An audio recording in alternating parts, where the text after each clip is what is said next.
Mateus capítulo 4, nós iremos estudar o texto hoje do verso 12 ao verso 25. Estamos na nossa temporada no Evangelho de Mateus e agora nós vamos ler o texto onde Jesus, propriamente dito, começa o seu ministério e começa a agir. Então, nós temos visto até aqui toda a preparação de Jesus até ele começar o seu ministério. E tem o batismo, tem a tentação no deserto onde ele vence tudo. E agora, então, a partir do verso 12, ele vai começar o ministério dele na região da Galileia. E eu quero estudar esse texto com os irmãos nessa manhã e ver o que esse texto tem para nos ensinar e quais são as aplicações disso para nós. Então eu quero ler com você Mateus capítulo 4, versos 12 a 25. A palavra de Deus diz o seguinte: Ao ouvir que João tinha sido preso, Jesus voltou para a Galileia. E deixando Nazaré, foi morar em Cafarnaum, situada à beira-mar, na região de Zebulon e Naftali. Isso aconteceu para se cumprir o que tinha sido dito por meio do profeta Isaías. Terra de Zebulon, terra de Naftali, caminho do mar, além do Jordão, Galileia dos gentios. O povo que vivia em trevas viu grande luz, e os que viviam na região e sombra da morte, resplandeceu-lhes a luz. Daí em diante, Jesus começou a pregar e a dizer: Arrependam-se, porque está próximo o reino dos céus. Caminhando junto ao mar da Galileia, Jesus viu dois irmãos, Simão, chamado Pedro, e André. Eles lançavam as redes ao mar porque eram pescadores. Jesus lhes disse: Venham comigo e eu os farei pescadores de gente. Então eles deixaram imediatamente as redes e o seguiram. Pouco mais adiante, Jesus viu outros dois irmãos, Tiago, filho de Zebedeu, e João, o irmão dele. Eles estavam no barco em companhia do seu pai, consertando as redes. E Jesus os chamou. Então eles, no mesmo instante, deixaram o barco e seu pai e seguiram Jesus.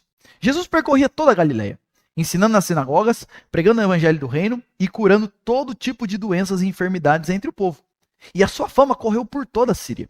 Trouxeram-lhe então todos os doentes, acometidos de várias enfermidades e tormentos, endemoniados, epiléticos e paralíticos. E ele os curou. E da Galileia, de Decápolis, de Jerusalém, da Judéia e do outro lado do Jordão, numerosas multidões o seguiam. Até aqui a leitura da palavra de Deus. Deixa eu te fazer uma pergunta. Quero começar fazendo uma pergunta para você. Qual foi o evento mais marcante e transformador que você já viveu na sua vida? Pergunta é a seguinte: quais são as coisas que já aconteceram na sua vida que assim mudaram a sua vida completamente dali em diante? A gente pode dizer que pelo menos tem 3 coisas que mudam bastante a nossa vida. Casamento muda a nossa vida, né? A nossa vida é uma coisa até casar. Casou, muda completamente nossa rotina, nossas prioridades, nossa visão muda. Casamento muda a nossa vida. Eu diria que quando você tem filhos também muda completamente a sua vida. Então existe uma mudança radical aí da rotina e tudo mais depois que um filho nasce. Outra coisa que muda a nossa vida é uma formatura, por exemplo, onde você passou anos ali estudando alguma profissão e agora você se forma e agora propriamente dito você vai mergulhar no mercado de trabalho, naquela área. Enfim, tem muitos eventos que marcam a nossa vida. Às vezes o nascimento de alguém, às vezes o falecimento de alguém, às vezes uma doença, às vezes um acidente. Há muitas coisas que assim são marcantes e transformam a nossa vida de alguma forma. Por que eu estou falando isso, gente? Esse texto que nós lemos vai narrar então como que quando Jesus entra em ação e começa o seu ministério. E a verdade é que não existe nada mais significativo e transformador do que o ministério que Jesus veio começar e desenrolar. E nós vamos ver nesse texto como que Jesus, à medida que ele foi entrando em contato com as pessoas, mudou completamente e para sempre a vida das pessoas com quem ele ia tendo contato. E isso continua acontecendo exatamente da mesma forma hoje. Quando eu perguntei qual foi o evento mais marcante e transformador que aconteceu na sua vida, se a sua resposta não foi quando eu me converti a Cristo, você não entendeu ainda o que significa se converter a Cristo. Porque não existe nada mais marcante e mais transformador do que conhecer a Jesus e começar a segui-lo. E o que nós vamos ver nesse texto é como que foi o início do ministério de Cristo e como isso fez uma diferença marcante na vida dos seus primeiros discípulos. Mateus aqui ele vai começar a introduzir um conceito e uma ideia que ele vai trabalhar em todo o livro dele, que é o conceito do seguir a Jesus, o que é ser um discípulo de Jesus. E o que ele vai mostrar, e ele já vai começar mostrando isso, é que seguir a Jesus muda tudo. Porque o ponto é que o reino dos céus chegou. Jesus, lembre-se disso. A pregação de João Batista é: o reino dos céus está chegando. Jesus começa o ministério dele, esse é o rei do reino. Lembra no batismo dele? Esse é o meu filho amado em quem me compraz. Ele está começando a trazer o reino de Deus que foi perdido para a humanidade. E isso, no fim, muda tudo. E eu quero meditar com você como que a chegada do reino nas nossas vidas muda completamente como nós vivemos, como nós enxergamos a vida e qual é o nosso propósito de vida. E a gente vai ver isso a partir desse texto. E só lembrando que parte que a gente está da história. Só para você fazer uma recapitulação rápida aí do livro de Mateus. O livro de Mateus começa nos primeiros 2 capítulos falando sobre o nascimento de Jesus, que é um nascimento completamente improvável para um grande rei que veio trazer o reino eterno de Deus. Mas Jesus, desde o começo, é assim, é diferente. Não é do jeito que a gente imaginava. Depois a gente vai ver João Batista e como que ele foi um precursor do rei, que também é um precursor improvável. João Batista não é, nem de longe, a pessoa que seria escolhida para anunciar que um grande rei está chegando. Mas no reino de Deus as coisas é diferente. Deus vira os padrões desse mundo de cabeça para baixo. E então, Jesus começa o seu ministério sendo batizado, e também é um evento de inauguração um tanto quanto diferente, onde as 3 pessoas da Trindade se manifestam, e logo em seguida a gente esperaria, então, as 3 pessoas se manifestaram, vem poder por aí, Jesus é levado ao deserto, e depois de 40 dias e 40 noites, ele é tentado por Satanás, para mostrar que esse reino é um reino que tem oposição, mas também para mostrar que o rei venceu o opositor, porque Jesus vence todas as tentações, e se o nosso rei venceu, nós podemos vencer também. E agora então, Jesus entra em ação. A partir daqui, a partir do versículo 12, começa uma nova fase no livro de Mateus, porque Jesus agora entra em ação. E nós vamos ver então que tipo de reino ele veio trazer, porque o reino do céu chegou, e ele chegou para trazer algumas coisas para nós, e é isso que a gente vai ver hoje. Primeira coisa que Jesus nos mostra, e esse texto nos ensina, é que o reino do céu chegou para iluminar pessoas. E eu quero explicar melhor o que isso significa. O texto vai começar dizendo o seguinte, verso 12. Que ao ouvir Jesus que João tinha sido preso, Jesus voltou para Galileia. Uma pergunta natural é, se eu falo para você, o reino dos céus está chegando, o reino dos céus chegou. A pergunta é, chegou e está onde? A resposta é, ele chegou e começou lá numa regiãozinha, lá na periferia de Israel, chamada Galileia. E é interessante porque, lembre-se, o ministério de João Batista foi na região de Jerusalém. Era nos desertos da Judéia, ali próximo de Jerusalém. E o ministério de João Batista foi principalmente na região mais central da nação de Israel daquela época, que era em Jerusalém. E o texto vai dizer o seguinte, Jesus estava lá também porque Jesus foi para lá para ser batizado. Quando ele fica sabendo que João Batista foi preso, e a gente vai ver mais depois as causas que o levaram a ser preso, mas porque ele estava pregando a palavra de Deus, o texto diz então que agora Jesus vai começar o seu ministério. Porque lembre-se, João Batista veio para preparar o caminho. Agora, o caminho está preparado. João Batista fez o que ele tinha para fazer. E agora Jesus então entra em cena. É como se João Batista tivesse passado o bastão para Jesus. E agora Jesus vai começar o seu ministério. Só que quando ele vai começar o ministério dele, ele sai de Jerusalém, que é uma região central, que é a região onde estava todo o poder político e todo o poder religioso se concentrava em Jerusalém. E ele sai de lá e vai lá para Galileia. Gente, por que essa mudança geográfica? E eu diria que 2 motivos principais. Primeiro, porque ainda não era a hora de Jesus. Se Jesus começa o seu ministério já em Jerusalém, não era a hora de Jesus ser morto ainda. E João Batista tinha acabado de ser morto, tinha acabado de ser preso. Então ele sabia que se ele começasse direto em Jerusalém, a oposição ia crescer muito rápido e ele não ia conseguir desenrolar tudo que Deus tinha para ele. Então, você tem um ponto de, olha, ainda não é hora de Jesus se manifestar publicamente, poderosamente, no centro da região. E aqui, só um parênteses, a gente aprende com Jesus isso, né? Ele fica esperando João Batista terminar o ministério dele para ele começar. Quando ele vai começar, ele não começa lá na região central, ele vai depois para Jerusalém, quando for a hora. Mas ainda não era a hora, porque tudo tem seu tempo, né? Jesus entendeu isso. Ele mesmo sendo Deus, para ele também tudo tinha seu tempo. A gente precisa aprender a ter mais paciência nos planos de Deus e confiar mais naquilo que Deus está fazendo. Mas é só um parênteses aqui, fecha parênteses. Por que Jesus não foi? Porque ainda não era a hora dele. E também, e principalmente, Jesus tem essa mudança geográfica para demonstrar qual vai ser o foco do reino dele. Gente, a Galileia era uma região que não era uma região rica e importante e nem privilegiada da região de Israel. Pelo contrário, era uma região periférica e era uma região, na verdade, e de certa forma, um tanto quanto desprezada. Por quê? Porque a Galileia ficava, vocês sabem que tinha o Mar da Galileia, que era, na verdade, não um mar, mas um grande lago. E a Galileia era uma região que fazia fronteira com países e regiões não judias. E países e regiões gentias. E por causa disso, era uma região muito miscigenada. Então, assim, primeiro era uma região perigosa, porque sempre que tinha guerra começava na fronteira, né? Então era uma região, assim, um pouco que as tensões sempre estavam por lá. E ao mesmo tempo, era uma região que, no que diz respeito à fé e à religião, era uma região muito miscigenada e misturada com práticas idólatras. Por isso que ela era chamada, em alguns lugares, de Galileia dos Gentios. Porque como era fronteira, você tinha muitos não-judeus que moravam ali e que traziam práticas de idolatria a outros deuses ali para aquela região. Então, não era uma região bem vista pela região de Israel, porque era uma região assim muito misturada com coisas que não agradavam a Deus. E é interessante porque Jesus escolhe iniciar o ministério dele lá. E o texto vai dizer o seguinte, por quê? Para se cumprir a profecia por meio do profeta Isaías. A gente leu essa profecia no começo do culto, onde Deus prometeu, terra de Zebulon, terra de Naftali, a Galileia ficava nessa região, caminho do mar, além do Jordão, Galileia dos gentios.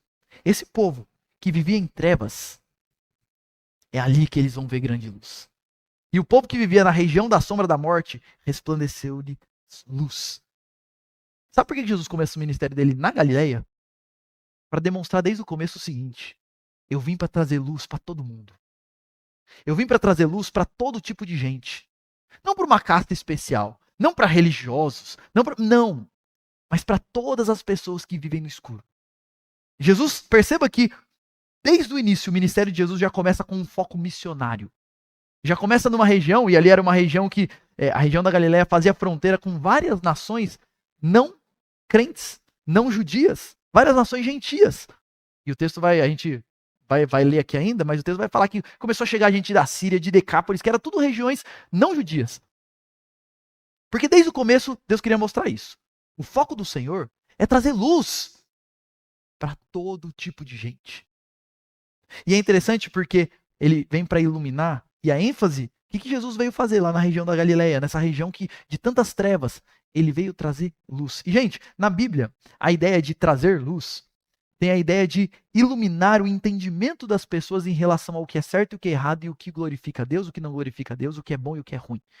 Na Bíblia, a ideia de uma pessoa que está em trevas, uma pessoa que está na sombra da morte, é uma pessoa que está em completa ignorância em relação ao que Deus deseja dela. Em relação à vida que Deus tem para ela. Porque quando a gente é ignorante em relação ao que Deus tem para nós, eu não sei se você já percebeu isso, mas quando a gente não entende e não tem clareza em relação à vontade de Deus para nós, o que é certo, o que é errado, o que é bom e o que é ruim, nós começamos a tomar decisões que geram morte em todas as áreas da nossa vida. A gente começa a tomar decisões familiares que geram destruição da nossa família. A gente começa a tomar decisões profissionais que a gente acha que vai ser bom, mas no fim nos amarra, nos escraviza. A gente começa a tomar decisões nas várias áreas da nossa vida que no fim são decisões que geram morte. E o contrário das trevas na Bíblia, quando você tem luz, na Bíblia isso é sinônimo de conhecimento do Deus verdadeiro, conhecimento da palavra desse Deus, conhecimento do que esse Deus diz que é sábio, o que é sabedoria, o que é estultícia, o que é bom, o que é ruim, o que vai gerar vida e o que não vai gerar vida. Porque à medida que você vai conhecendo esse Deus, os valores desse Deus, a vontade desse Deus, você vai tendo sabedoria. E você vai tomando decisões que no fim geram vida. E você vai vivendo na luz. Então, olha que bonito esse texto. O reino de Deus chegou. E Jesus chegou principalmente, e primeiramente para fazer o quê? Para iluminar a mente das pessoas. E para dar para elas uma nova visão do que é a vida. Meus irmãos, presta atenção numa coisa. Caminhar com Jesus não é só começar de domingo frequentar uma igreja. O que Jesus muda não é a nossa rotina. Agora de domingo eu vou para a igreja. Não vou mais para o churrasco, eu vou para a igreja. Jesus, na verdade, ele ilumina a nossa mente de modo que a gente começa a enxergar tudo nesse mundo de uma maneira diferente. A ilustração é boa da luz e das trevas, porque pensa uma pessoa, essa ilustração, uma pessoa que vive completamente no escuro, e ela está tateando para saber qual é o caminho. Às vezes ela tropeça no caminho, mas na maioria das vezes, ela está fazendo coisas fora do caminho. De repente alguém vem e acende a luz, pá! E aí ela começa a ver, esse é o caminho, ali é abismo, ali é destruição, ali é aqui. E olha só o que a palavra de Deus está nos ensinando. Jesus vem para que pessoas que vivem em trevas tenham entendimento e a vida do que é bom e do que é ruim. Essas pessoas ganhem uma nova visão. E comecem a, em todas as áreas da sua vida, tomar decisões iluminados pela palavra de Deus. E aqui eu me lembro de uma frase de C.S. Lewis, interessante, onde ele diz o seguinte: eu acredito no cristianismo como acredito que o sol nasce todo dia. Não apenas porque eu vejo, não só porque eu vejo o sol, mas porque, através dele, eu vejo tudo ao meu redor.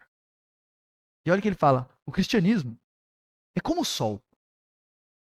Não só eu consigo ver o sol, mas quando o sol nasce, por meio do sol, eu vejo todo o resto. Meus irmãos, caminhar com Jesus é mais do que ter uma rotina e algumas práticas religiosas.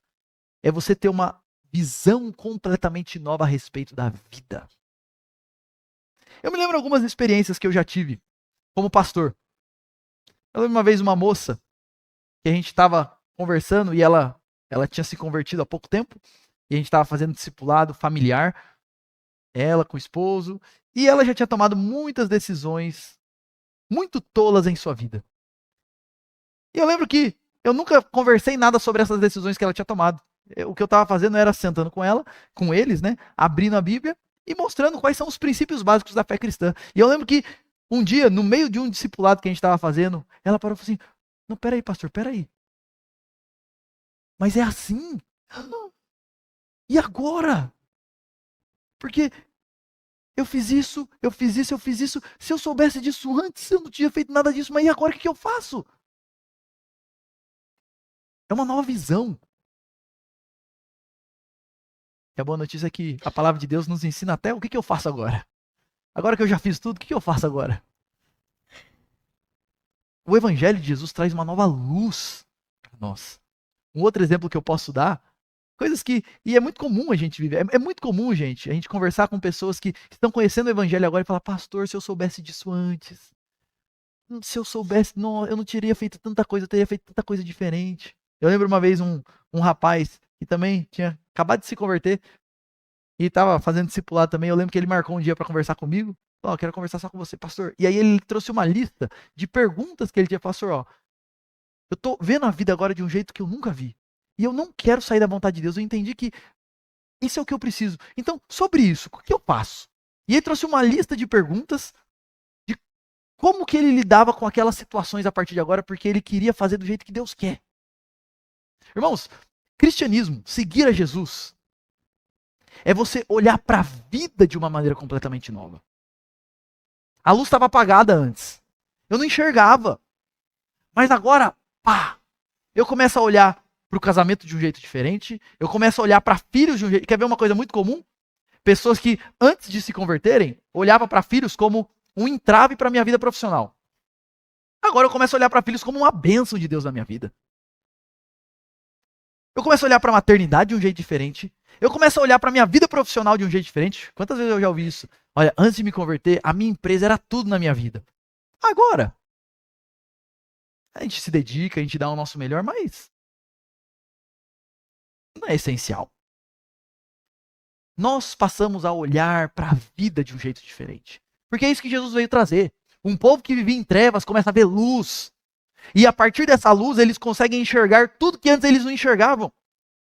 E toda a vida passa a ser vivida numa nova perspectiva. Cristianismo e conversão é mais do que mudança de rotina. Mas, usando um termo mais técnico, é uma nova cosmovisão. Você passa a ter uma visão do mundo, do cosmos, de uma maneira completamente nova. Jesus veio para fazer isso. E o texto vai continuar mostrando o seguinte: e Jesus ilumina quem? Quem são essas pessoas que estavam em trevas e agora vêm à luz? O texto vai continuar falando que daí em diante Jesus começou a pregar dizendo: arrependam-se porque o reino de Deus está próximo. Essa luz de Deus se manifesta para quem, gente? Para todos os arrependidos. Bonito isso. É um reino espiritual, não é um reino físico. E essa luz não irradia sobre todas as pessoas da face da terra. Tanto que é muito comum pessoas que conhecem a Jesus e tiveram a sua mente iluminada pelo Evangelho, ele tenta explicar as coisas de Deus. E por que ele está algumas decisões para outras pessoas que ainda não tiveram essa iluminação dos céus, a outra pessoa olha para ele como um louco. Essa luz não irradia sobre todo mundo. Essa luz se irradia na vida daqueles que reconhecem a sua ignorância, a sua capacidade, a sua incapacidade e a sua necessidade. Gente, cristianismo é uma nova visão para pessoas quebrantadas. Sempre. Não existe cristianismo verdadeiro sem quebrantamento verdadeiro. Não existe discípulo de Jesus sem quebrantamento de coração. E olha como é que funciona a lógica. Eu me quebranto, eu tô em trevas, eu não enxergo nada. E eu me quebranto diante do Senhor, falando, Senhor, eu não enxergo nada, me ajuda. Tem misericórdia de mim, eu preciso. Eu me quebranto, eu creio que é o Senhor. E então o Senhor vem com o seu Espírito e traz luz para as nossas vidas. Isso é caminhar com Jesus. O reino dos céus chegou, e chegou para fazer o quê? Para iluminar a nossa vida, a nossa mente e o nosso coração. E nos fazer enxergar de fato o que é a vida. E algumas perguntas para você nesse primeiro ponto, para você meditar. Você é uma pessoa quebrantada de coração? Você é uma pessoa vazia ou cheia de si mesmo? Porque tem gente que, misericórdia, ele realmente acredita que ele é a última bolacha do pacote. Que ele é sábio. Que ele tem um discernimento que poucos têm. Você é uma pessoa cheia de si ou vazia de si? Você olha para si mesmo como alguém carente, necessitado, incapaz, ou como alguém que são os outros que o problema são os outros, não é você? Cristianismo e a vida com Jesus e essa luz do Senhor é para pessoas quebrantadas. Você é uma pessoa quebrantada de coração? Eu sei que é uma coisa simples, mas a gente estava conversando hoje de manhã na escola dominical. Todos os problemas no casamento acontecem por falta de quebrantamento de coração. Não sei se você já parou para pensar nisso, mas a gente conversou um pouquinho disso na escola dominical. Não existe nenhum problema de casamento, por mais extremo que não seja resolvido com duas pessoas com o coração quebrantado. Você é uma pessoa quebrantada de coração? Você já teve a sua mente iluminada pelo reino de Deus? Você enxerga toda a vida diferente por conta disso? Você pode olhar para você e falar, o evento mais marcante da minha vida foi a conversão. Porque agora eu enxergo tudo de uma maneira diferente. Ou não? A conversão, a única coisa que mudou é que de domingo, de vez em quando, você vem na igreja. E se é, meu irmão, talvez você ainda não tenha sido iluminado na sua mente e no seu coração. E uma palavra para aqueles que estão aqui e caminham com Cristo de verdade, estão discípulos de Jesus. Saiba disso, meu irmão. Onde você estiver, o reino de Deus está chegando ali. E uma vez que nós vimos a luz, o chamado de Deus é que nós iluminemos as outras pessoas também. Às vezes a gente vive numa cultura que às vezes é meio mística e fala assim, nossa, eu vejo uma luz em você. Irmão, não no sentido místico, mas no sentido real, onde você chegar, você tem que levar luz para as pessoas. Se você teve a sua mente e o seu coração iluminado pelo Evangelho de Cristo, Jesus veio para trazer luz, para espalhar luz. E nós somos chamados para espalhar a luz da verdade de Deus no mundo de trevas. O reino do céu chegou. Jesus chegou. Ele vai entrar em ação. E ele está fazendo o quê? Ele veio para trazer luz para um povo que vivia em trevas. O texto vai continuar nos mostrando para que mais Jesus veio. E aí ele vai introduzir um dos que é os grandes temas do livro de Mateus. É que Jesus chegou para fazer discípulos. Essencialmente, ser um convertido a Cristo é ser um discípulo de Jesus. É seguir a Jesus. A essência da vida cristã é segui-lo. O texto vai continuar dizendo o seguinte, que Jesus estava caminhando no mar da Galileia, e aí ele viu dois irmãos, o Simão, chamado Pedro, e André. E os dois estavam lançando a rede. Porque eles eram pescadores. Então Jesus olha para eles e diz, larga tudo e vem comigo. Larga a rede. Larga a profissão de vocês. Larga os planos de vocês. E venham me seguir. Naquela época, essa é uma coisa que não tem muito na nossa cultura, mas naquela época era comum você ter grandes mestres, e esses mestres tinham os seus discípulos, que conviviam com eles, seguiam a eles e aprendiam com eles, porque eram pessoas sábias que iam passar a sua sabedoria para as pessoas. Só que uma diferença entre Jesus e os grandes mestres é que os grandes mestres, eles, normalmente quem escolhia ser discípulo era o discípulo. Ele olhava para um grande mestre e pedia para segui-lo. No caso de Jesus é diferente. É ele que vai até as pessoas e fala, me siga. Só que ele faz isso de um jeito irresistível. Não tem como a gente falar não. E o texto vai dizer então que eles eram pescadores e Jesus simplesmente aparece e fala, larga tudo e vem me seguir. E aqui, meus irmãos, uma coisa interessante da gente pensar. Jesus foi para Galileia, que era um local humilde. E ele vai até quais pessoas da Galileia? Os pescadores, que também eram pessoas humildes. E o chamado de Jesus é muito simples. Vem comigo. E eu vou fazer de vocês pescadores de homens. Chamado simples e direto. Siga-me. 2 palavrinhas. Siga-me. E esse é um tema que vai permear todo o evangelho de Mateus. Porque no fim, o que Jesus veio fazer, gente? Jesus veio fazer discípulos. Preste atenção nisso. Ser discípulo é a essência do que significa ser cristão. Ser um discípulo de Jesus é a essência do que significa ser um cristão. E talvez você me pergunte, mas ok, Júlio, mas o que significa ser um discípulo de Jesus? O que significa seguir a Jesus? E aqui eu quero 3 coisas que esse texto nos ensina de maneira bem rápida. Primeiro, ser um discípulo de Jesus significa abnegação total. Perceba o seguinte, o chamado é muito simples, né? Siga-me. Mas atender o chamado não é tão simples assim. Pedro era casado, André a gente não sabe, mas essa era a profissão deles. É isso que eles sabiam fazer da vida. Era assim que eles sustentavam suas famílias. Eles vão fazer o quê? Mas, Senhor, a gente vai te largar aqui para seguir o Senhor na onde? Em que lugar? Como é que a gente vai... Perceba que não há perguntas. E não há explicações também, siga-me. E para atender esse chamado, eles precisam literalmente deixar tudo para trás. E o texto vai dizer que então eles deixaram as redes imediatamente. Imagina essa cena. Imagina essa cena. Vamos supor que é lá na empresa que você trabalha. Você está lá na sua mesa trabalhando. Ou você não trabalha numa mesa, você está lá fazendo a sua função. De repente Jesus aparece lá e fala assim, ó. Vai lá, pede as contas e vem me seguir. E aí, você vai? Você larga tudo. Foi isso que Jesus fez. E o texto vai dizer que imediatamente eles fizeram isso. E Jesus continuou caminhando. E mais para frente tinha João e Tiago, que eram 2 irmãos que estavam trabalhando com o pai deles. E o pai de João e Tiago nos parece que tinha uma frota de barcos, tinha empregados e tudo. E eles estavam lá consertando as redes. E Jesus fala a mesma coisa, me siga. E o texto fala, e eles deixando o barco e deixando o pai, bora! Meus irmãos, seguir a Jesus envolve abnegação total. A gente já leu aqui. Ninguém pode seguir a Jesus se não amar ele mais do que qualquer outra coisa. E se não estiver disposto a abandonar tudo. E isso daí vale tanto para a questão dos nossos pecados, o chamado é arrependam-se. Então, ninguém pode seguir a Jesus e ser um discípulo de verdade de Jesus se não estiver disposto a abandonar os seus pecados. Não adianta você estar aqui no domingo na igreja. Se você não estiver disposto a tratar sua ira, sua preguiça, sua imoralidade sexual, não tem como você ser discípulo de Jesus. É para aqueles que estão dispostos a deixar coisas para trás.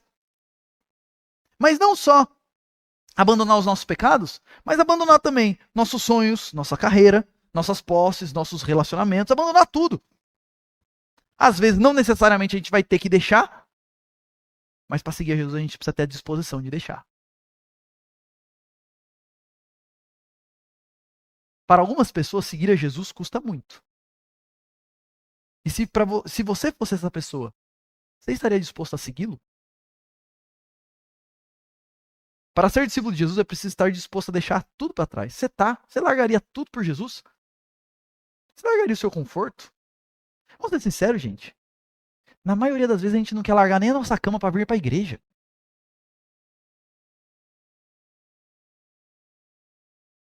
E a gente... Ai, Jesus é o Senhor da minha vida. Quero segui-lo. Aonde o Senhor me mandar. Eu lembro uma vez, no seminário, e um pastor falou isso, né? Ele falou assim, olha, uma coisa que eu falo... E eu estudei num seminário que tinha muitos jovens, e eles falavam muito disso. Onde o Senhor quiser eu vou, se Deus quiser que eu seja missionário na África, eis-me aqui e tudo mais. E eu lembro uma vez, um pastor chegou lá e falou assim, ó, você tem toda essa disposição mesmo? Então sabe por onde você começa? Lá na sua casa com seu pai. Você está disposto a baixar a cabeça e ouvir e obedecer, mesmo quando ele não fala o que você quer? Sabe onde você começa? Lá na sua casa com a sua esposa. Você engole sapo por amor? Está disposto mesmo a engolir um sapo de vez em quando? A suportar situações adversas por amor ao Senhor? Eu não seguir a Jesus, é isso. É você se dispor a qualquer coisa, porque é a vontade dele, mesmo que essa vontade não seja a nossa vontade. A fé verdadeira, gente, nos leva a abrir mão de tudo. Mas não só isso, mas ser discípulo de Jesus também envolve você obedecer ao Senhor. Não só estar disposto a abrir mão de qualquer coisa, mas também obedecer ao Senhor, mesmo que isso lhe custe. O texto vai continuar dizendo que é o seguinte: eles deixaram tudo para seguir Jesus. E depois, Tiago e João também deixaram o barco, deixaram o pai para quê? Para seguir Jesus. A ideia é que ser um discípulo de Jesus é o seguinte: toda a minha vida agora gira em torno de Jesus. Toda a minha vida agora gira em torno do que Jesus quer para mim. A minha vida é sobre... já viu banda que só tem uma música? Ela só tem uma música que fez sucesso e ninguém sabe nenhuma música, só aquela lá. Um discípulo de Jesus, ele é a banda de uma música só. Jesus, honrar a Jesus, eu quero servir a Jesus, o que Jesus quer de mim. A vida passa a ser isso. Isso é servir a Jesus. Isso é ser um discípulo de Jesus. No meu trabalho eu começo a pensar o que Jesus quer, na minha família o que Jesus quer, o que Jesus quer, como é que eu posso honrar Jesus. A vida passa a ser tudo sobre Jesus. Isso é servir a Jesus. Isso é ser um discípulo de Jesus. Eu confio totalmente na autoridade dele. E eu quero submeter cada detalhe da minha vida a ele. E eu quero usar tudo que ele me deu para servi-lo. Eu quero segui-lo. Custe o que custar. Eis-me aqui, Senhor. E aí, se fosse você? Deixaria as redes para trás? O que você precisa deixar para trás? Quais são as redes que você precisa deixar para trás? Para seguir a Jesus de verdade. E perceba que não só você tem essa questão de deixar coisa para trás, abnegação total, não só essa questão de obediência independente do custo, mas você também tem uma questão de dedicação à missão que o Senhor tem para nós. Porque o chamado de Jesus não é só siga-me. O chamado é siga-me e eu vou fazer de você um pescador de homens. Junto com o chamado já tem uma missão. E não tem como você separar uma coisa da outra.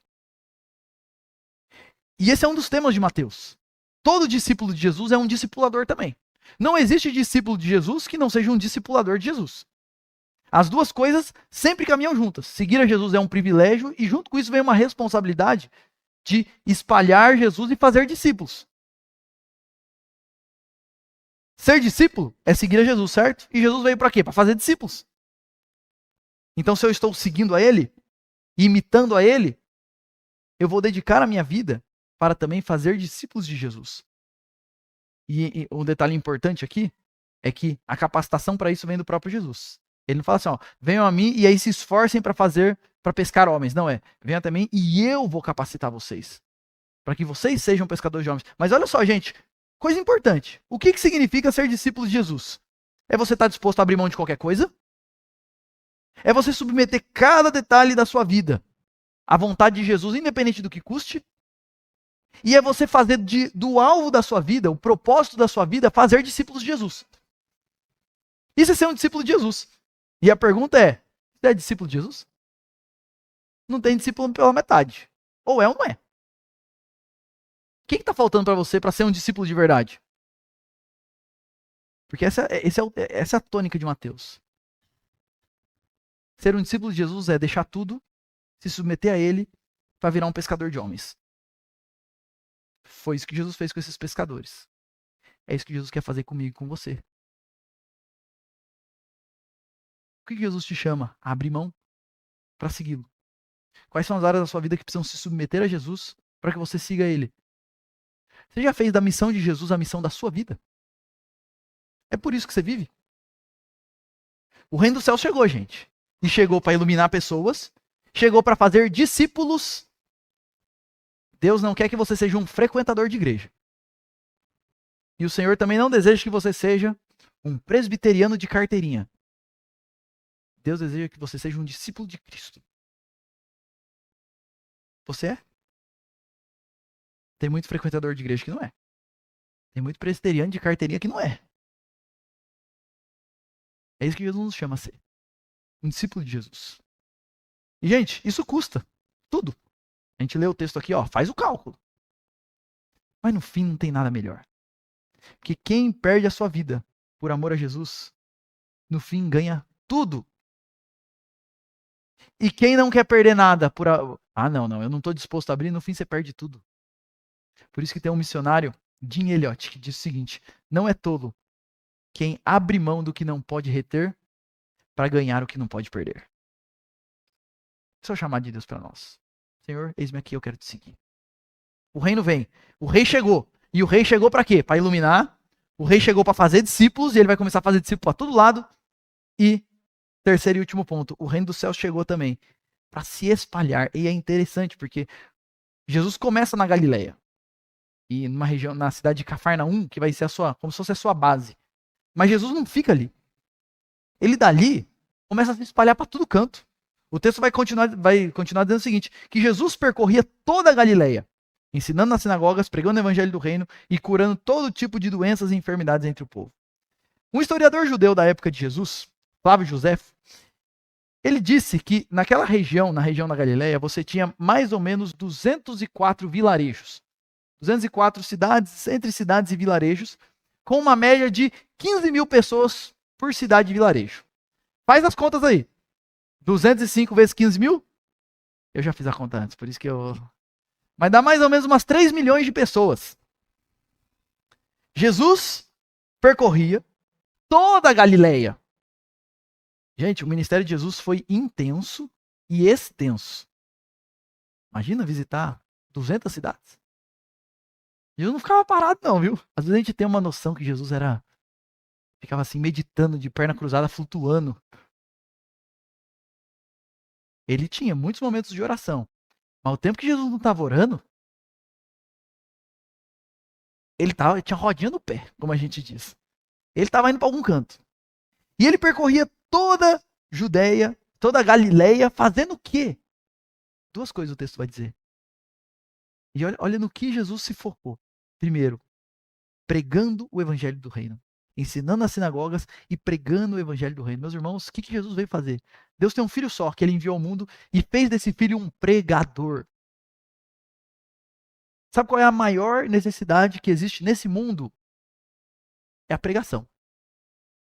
É as pessoas tomarem conhecimento das verdades de Deus. As pessoas precisam de comida, é verdade. Precisam de bebida, precisam de abrigo. Mas o que vale tudo isso sem o conhecimento do Deus verdadeiro? Nada.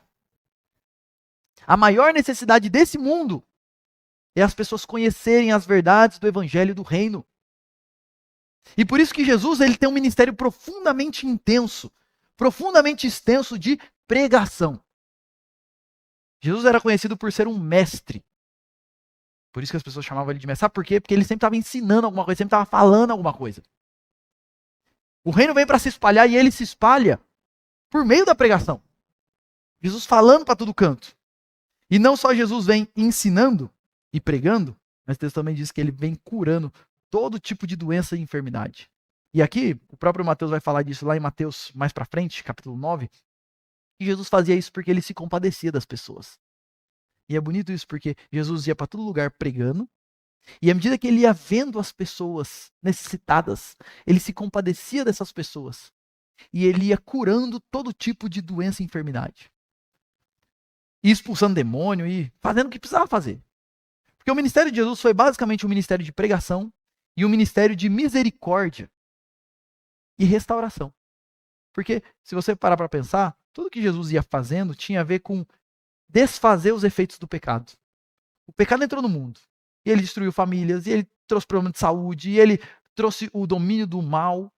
Então Jesus chega trazendo o reino e desfazendo os problemas de saúde, fazendo o domínio das trevas, restaurando as pessoas.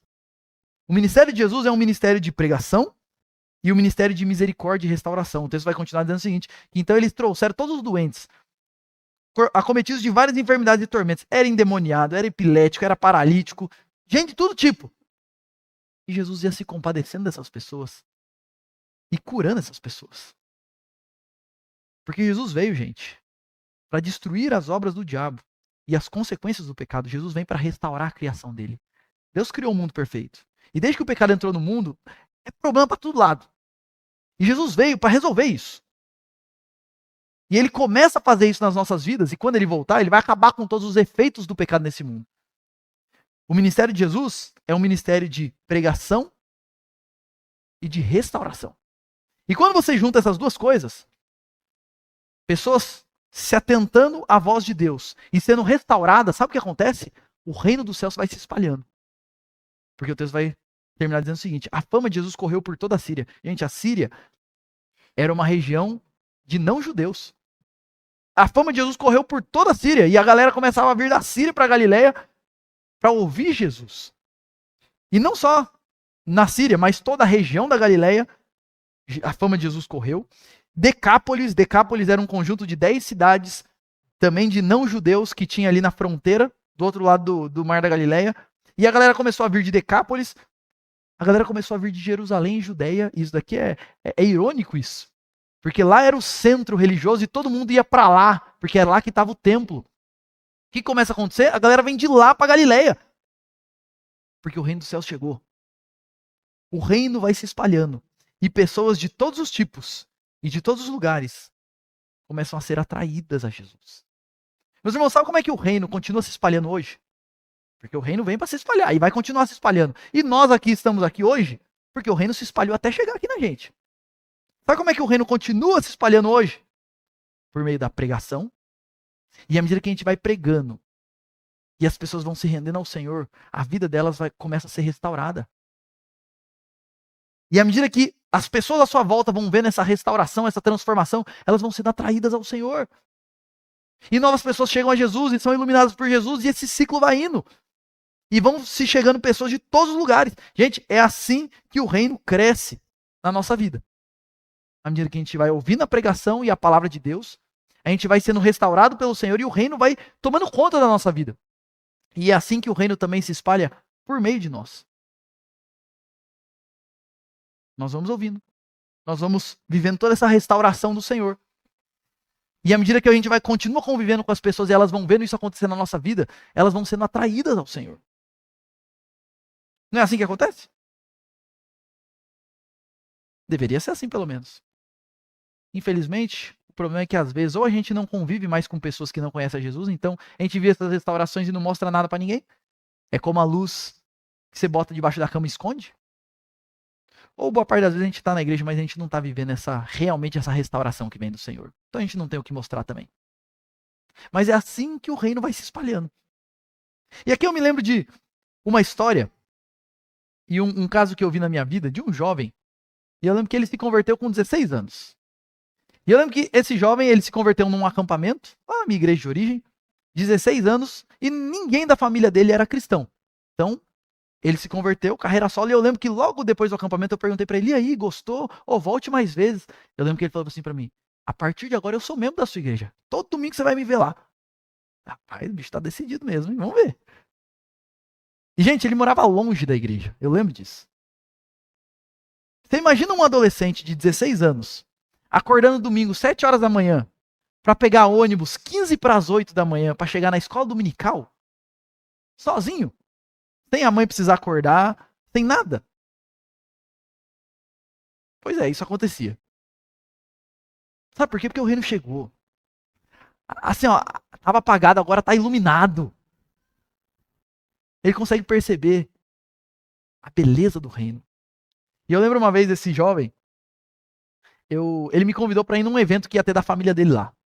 E aí eu fui com ele.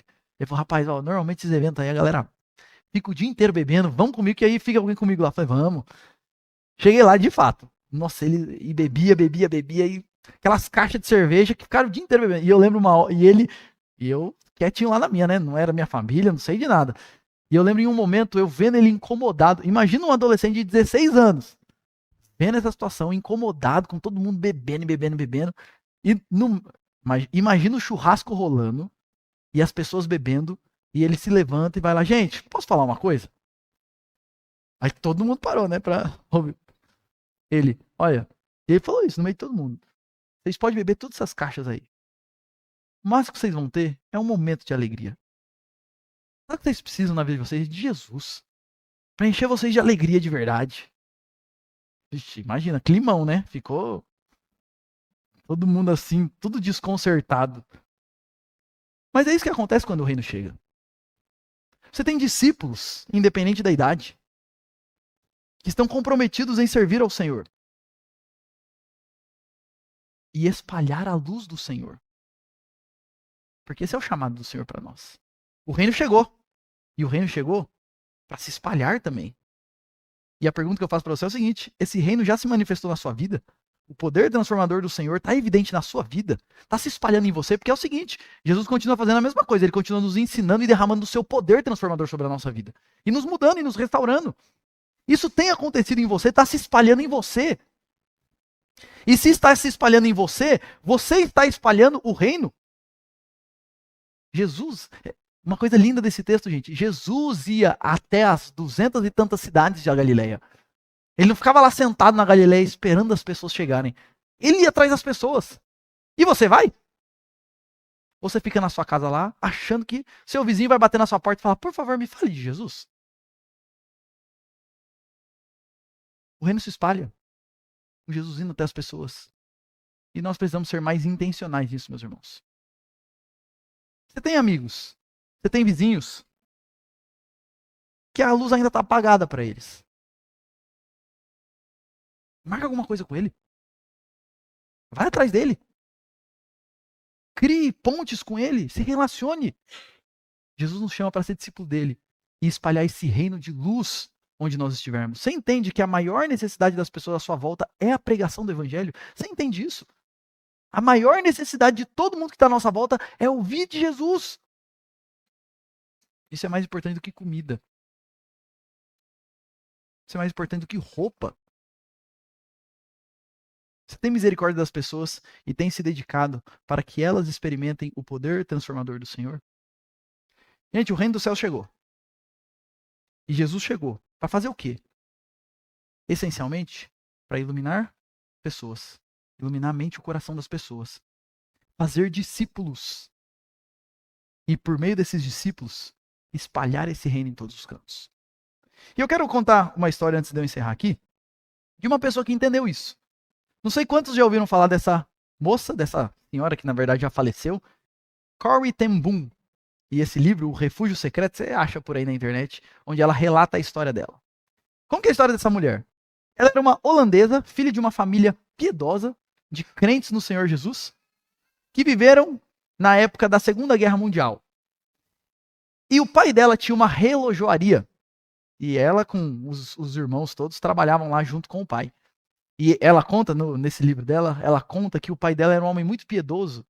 E que era muito comum, por exemplo, ela ouvir o pai dela orando em algum momento do trabalho, onde ele recebia algum relógio para consertar, que ele não estava conseguindo consertar, e ela ouvia o pai dela orando assim: Senhor, o Senhor que governa sobre as engrenagens desse mundo, me ajude a entender essas pequenas engrenagens.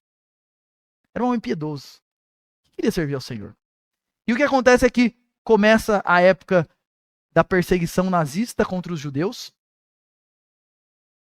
E essa família, que era uma família seguidora de Jesus, muito amorosa, começa a olhar para isso como uma grande barbaridade.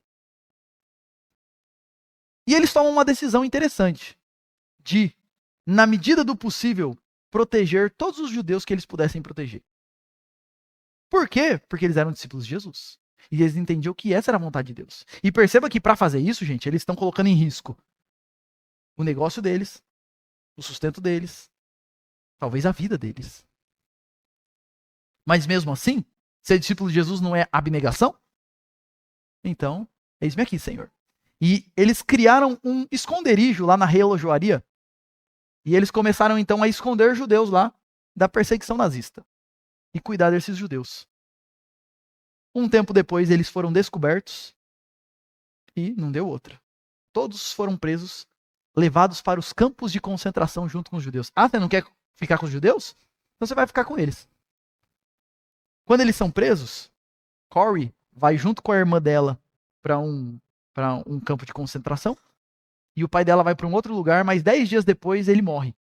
Ninguém sabe direito como é que foi a situação. Mas 10 dias depois o pai dela morre. E ela passa um bom tempo nos campos de concentração nazistas. E ela mesma diz, né, que o que sustentou ela nesse tempo foi as conversas que ela tinha com a irmã dela sobre Jesus e sobre o amor de Jesus, e uma frase marcante da irmã dela, que ela fala que ela meditava bastante, é que não existe buraco tão profundo que o amor de Deus não esteja lá e seja mais profundo. E essa moça, a irmã dela morre no campo de concentração, e ela, por um erro administrativo, é solta.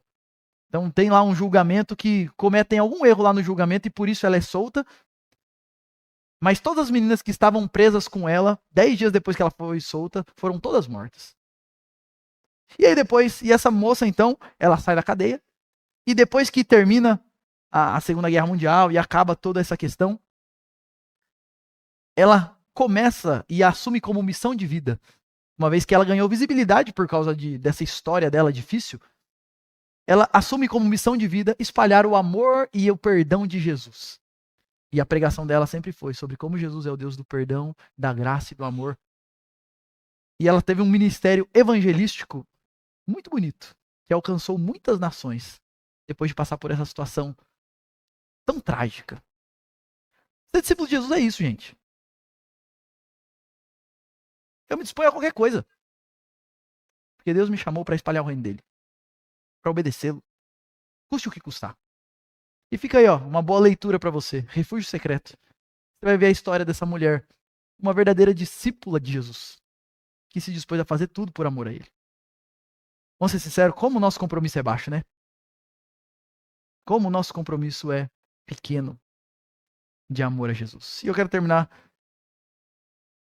colocando algumas coisas aqui finais pra gente refletir. Gente, o reino do céu se manifestou e tá aqui entre nós. Se você ainda não faz parte desse reino, Jesus te chama hoje, arrependa-se, siga-o. Esse é o chamado de Jesus para nós. Arrependa-se e siga Cristo. Seja um discípulo dele, não tem vida melhor do que servir ao Senhor. E se você já é discípulo, o que você tem feito para espalhar o reino desse Senhor? Você tem vivido uma vida para seguir o Mestre e para espalhar o reino dele? Esse é o seu foco de vida? Meus irmãos, uma oração que eu tenho como pastor da nossa igreja é: Senhor, nunca nos deixe acomodar na fé. Sabe uma sensação que eu tenho às vezes? É que, se você olhar para as histórias das igrejas de maneira geral, normalmente as histórias da igreja funcionam o seguinte: a igreja começa com todo mundo animado, um grupinho de pessoas animada para falar de Jesus e para espalhar o amor de Jesus e tudo mais. Com um grande ênfase, um grande foco evangelístico. E então a igreja começa, muitas pessoas novas chegam e essa igreja então ela é estabelecida. E aí agora ela chega num ponto de número de pessoas e tudo mais, onde a igreja está estabilizada. Os ministérios estão funcionando, você tem um número de pessoas suficiente para manter a igreja bem, para não sobrecarregar ninguém. Financeiramente a igreja se mantém bem. E aí aquela curva de ênfase em evangelização que você tinha no começo, acaba. E o foco da igreja agora passa a ser: a gente precisa manter bem o que a gente tem. A gente precisa cuidar uns dos outros. E é claro que a gente precisa. Mas a igreja perde o foco de que o Senhor nos colocou aqui para segui-lo e para espalhar o reino dele.